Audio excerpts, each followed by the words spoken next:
Hello and welcome back. Beyond the Gates always knows how to deliver shocks no one sees coming. Some breakups do not end a relationship so much as open a bottomless abyss. They do not arrive with tears or clumsy explanations, but with the absolute coldness of someone who has already prepared an escape route, leaving the other person standing motionless in the wreckage of trust. For Caught, the moment Tomas said goodbye did not feel like an ordinary heartbreak. It felt like a blade sharpened with care, driven straight into the proudest part of her, the part that had believed that even if all of Fairmont Crest could lie, change colors, and betray one another for power, at least Tomas's feelings for her had been real. But the way he calmly revealed that he already had someone new, and more cruelly still, that the woman was pregnant, turned the entire situation into an earthquake. Because this was no longer simply a man leaving a woman. This was the moment a man deliberately destroyed his own image in the eyes of the person who had loved him, as if he wanted her to hate him quickly, deeply, completely. So there would be no chance of ever looking back. What made the shock truly horrifying was not the existence of another woman, but the strange emptiness in Tomas's eyes. If he had betrayed her out of passion, confusion, or weakness, Caught might have been able to hate him in a simpler way, but Tomas denied her even that. He was not flustered, not remorseful, not asking to be understood. He looked like a man who had stood in front of a mirror for a very long time, breaking apart every soft, human piece of himself with his own hands before stepping forward and throwing the truth into her face. That was what left Caught more shaken than the news of the pregnancy itself. In one brief but razor-sharp moment, she was not only forced to wonder how long Tomas had loved someone else behind her back, but to confront a far more terrifying question. Had the man she loved ever truly existed, or had he never existed at all? Maybe she was not being betrayed by a new version of Tomas. Maybe she had just seen the real one for the first time, the man who had stood beside her all this time behind a perfectly controlled, gentle face. But Caught was not the kind of woman who crumbled under a single blow. The first wave of pain did not weaken her, it woke her up. After the initial shock, what rose inside her was not only the humiliation of being abandoned, but the anger of someone beginning to realize she may have been led by the nose for a very long time. She started remembering every small detail she had once chosen to ignore because she was in love. Tomas's unnatural silences, the times he disappeared suddenly with vague excuses, the way his eyes darkened whenever the future was mentioned, as if in his mind the future had never truly been a place where she could stand securely beside him. Caught had once told herself those things were complexity, old wounds, the guarded nature of a man who found it hard to expose his emotions. Now all of it snapped together into a chilling blueprint of deception, evasion, and a carefully prepared exit. The more she thought about it, the less she could believe the story on its surface.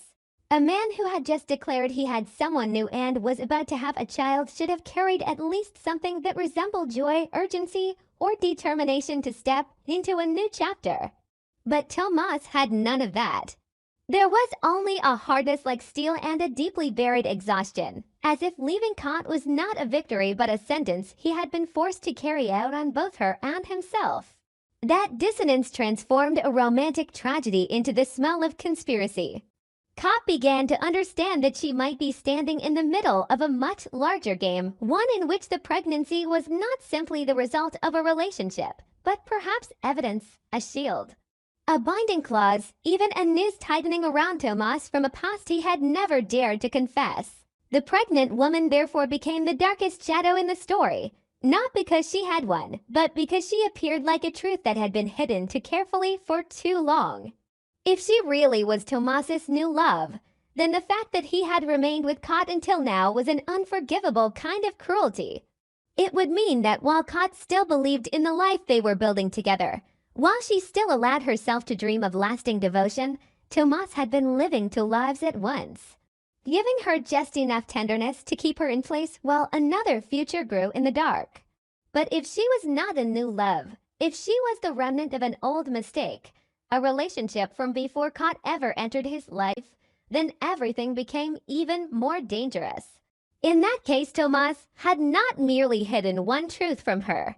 He had tried to build an entire relationship on top of an unexploded bomb, accepting Cott's love while knowing that one day everything would collapse on her head in the cruelest possible way. A man who does that out of cowardice is contemptible, but a man who does it because he is being forced is even more terrifying, because that would mean that beyond love, other forces were intervening, directing, even commanding his heart and his choices. Cott understood one thing with perfect clarity. In the world she lived in, people rarely destroy a relationship for purely emotional reasons. Beneath the surface of scandal and tears, there is almost always profit, power, debt, bargaining, or threat. That was why, instead of collapsing into the role of victim, Cott began looking at everything through the eyes of a hunter following tracks. She no longer asked herself, in the soft and desperate way of a wounded woman, whether Tomas still loved her. She began asking a far more dangerous chain of questions. Who was the woman? When had she appeared? Was the pregnancy real? Or was it a card being played? Had Tomas got cut off because he loved someone else, or because he had been cornered by an arrangement that would destroy something even larger than a relationship if he refused it? And behind all of it, was there someone profiting from Cott being removed from Tomas's life? Once suspicion began to take root, Cott herself began to change. She no longer looked at Tomas as the man she loved, but as a locked door leading to a much larger secret. The pain remained, but it was no longer simply the pain of the heart. It became the cold fury of a woman who felt her dignity had been insulted and her intelligence had been treated with contempt. The truth was that Cott had suspected something before. There had been nights when she clearly felt the distance in Tomas, the sudden coldness that would appear and then vanish. The moments when he looked at her as though he wanted to say something and then stopped himself. But Cott had chosen denial. She had been too confident in her ability to read people, too sure of her place in his life, and deeper than that, she had been afraid that if she touched that suspicion, she would have to face a truth strong enough to shatter the hard shell she had built around her life. Now that realization hurt even more, because being deceived is always humiliating. But realizing that she had seen signs of deception and still chosen to believe was a kind of self-betrayal. As for Tomas, behind that nearly cruel coldness, he began to look like a man being torn in two. He may have prepared the goodbye in advance, prepared the indifference, perhaps even prepared to turn himself into the villain in Cott's eyes. But no one chooses to destroy every bridge behind them so completely unless they are afraid of something far worse than being hated. Perhaps Tomas understood that if he left Cott even the smallest opening of hope, she would not let go. She would ask questions, dig deeper, fight, tear everything apart to get the truth. And if behind that pregnancy there was a dark bargain, an old debt, coercion from family, money, or power, then the first person in danger might be Cott herself. Because sometimes the only way to protect someone is not to stay beside them, but to make them hate you enough to walk away on their own. If that really is Tomas's motive, then his tragedy lies not in loving someone else, but in choosing to become a monster in the eyes of the woman he loves in exchange for her safety. But if it is not, if all of this is only camouflage for a long life of lies, then that coldness is not sacrifice at all, but the final proof of calculated betrayal. It is precisely that uncertainty that pushes the story into its most dangerous territory. Cott does not know whether she should grieve like a woman who has been abandoned or rage like someone who has been manipulated. She stands between two possibilities, each equally cruel. Either Tomas has stopped loving her and now sees her as a chapter that can be erased, or he still has feelings for her and has deliberately turned her into a sacrifice in some negotiation with fate, with the past, or with those who hold his weakness in their hands. In either case, Cott cannot return to being the woman she once was. This shock has not only taken Tomas from her, it has taken away her old way of seeing love, control, and herself. because she is being forced to accept that the man she trusted most might also be the best liar and the greatest mystery she never truly understood. From here, Kat faces two paths, and both are dark. One is to fight for Tomas, but not in the weak sense of clinging to a man. It would mean exposing the entire web of lies around him, uncovering the truth about the pregnant woman, and forcing Tomas to confront what he is running from. That path would require Kat to admit that her heart still owes him an answer. That beneath the anger, she still wants to know whether at least some part of their relationship had been real to him. But the other path is even fiercer: revenge. Not because she is weak and betrayed, but because she refuses to be the last person to know the truth in her own story.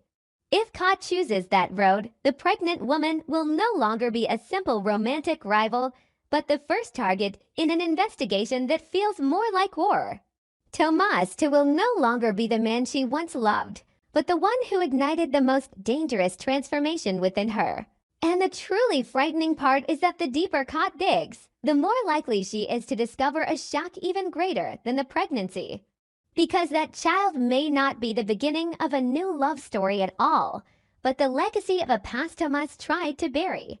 It may be tied to an old promise, a mistake that demands payment, a woman holding a secret powerful enough to destroy him, or a family using the child as a tool to force him back onto the path they have chosen for him. If that is true, then Tomas remaining with Kat all this time takes on an even more horrifying meaning. He did not simply betray her. He tried to live another life, love another person, create another escape for himself, even while knowing the past would eventually catch up with him. Kat, in the bitterest possible way, may have been the last peaceful place Tomas tried to hold on to before being dragged back into darkness. But for Kat, that truth would not ease the pain. It would only make everything more tragic, because sometimes the deepest wound is not being replaced. Sometimes it is realizing that you were once someone's real shelter, and yet you were still the first thing they sacrificed. From the ashes of that breakup, a new version of Kat begins to take shape. She is no longer a woman who reacts only through raw emotion. Pain makes her sharper, more awake, and more dangerous. She starts seeing every glance, every silence, every trace around Tomas as pieces of evidence. She will not accept having her story closed with nothing more than a cold farewell and a pregnancy thrown at her like a life sentence. The more she is pushed into a corner, the more likely she is to do the one thing everyone who underestimated her will regret. She does not run from the truth, she hunts it down. And once the truth is dragged into the light, the ones who should tremble may not be only Tomas or the pregnant woman, but the invisible hands behind them. The ones who believed Kat would stay broken long enough to lose the power to strike back. That is why this is no longer a simple story of romantic betrayal. It carries the shape of a conspiracy arranged with a precision chilling enough to unsettle anyone. A man chooses the cruelest possible moment to leave. A pregnant woman appears like undeniable proof, yet far too perfect not to be questioned. A betrayed woman begins piecing together the cracks she once ignored because love had made her blind. And in the middle of it all stands the child, something that should symbolize life, but here feels more like the fuse of a war. It could be the result of love, but it could just as easily be the beginning of a brutal chain of manipulation, where power, obligation, debt, and the past use an unborn life to force adults to kneel before their most terrible choices. And perhaps that is the most haunting part of all.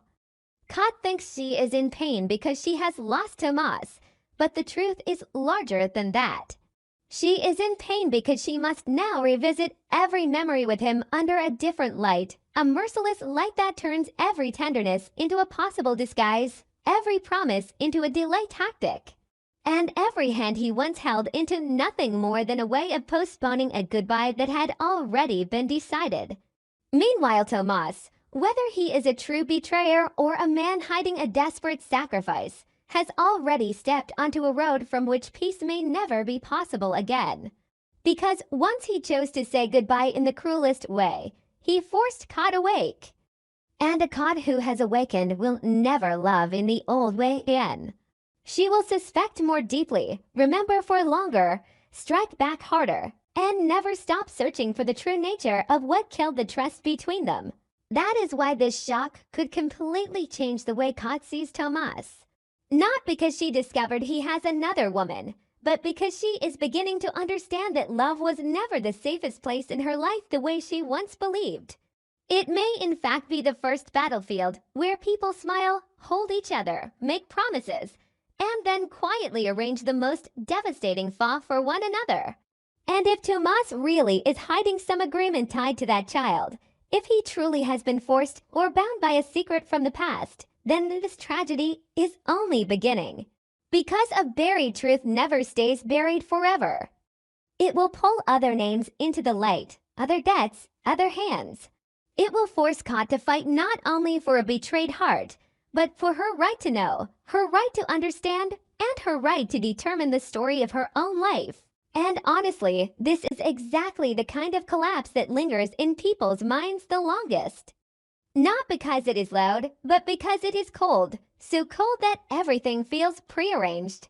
So cold that the person left behind does not know whether to cry for a dead love or tremble at the feeling that they have just brushed against a secret far darker than the relationship itself.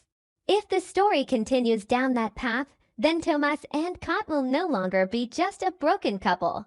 They will become two ends of a war, where old love, buried history, a mysterious pregnancy, and wounded pride crash into one another hard enough to unleash a storm capable of sweeping everything away.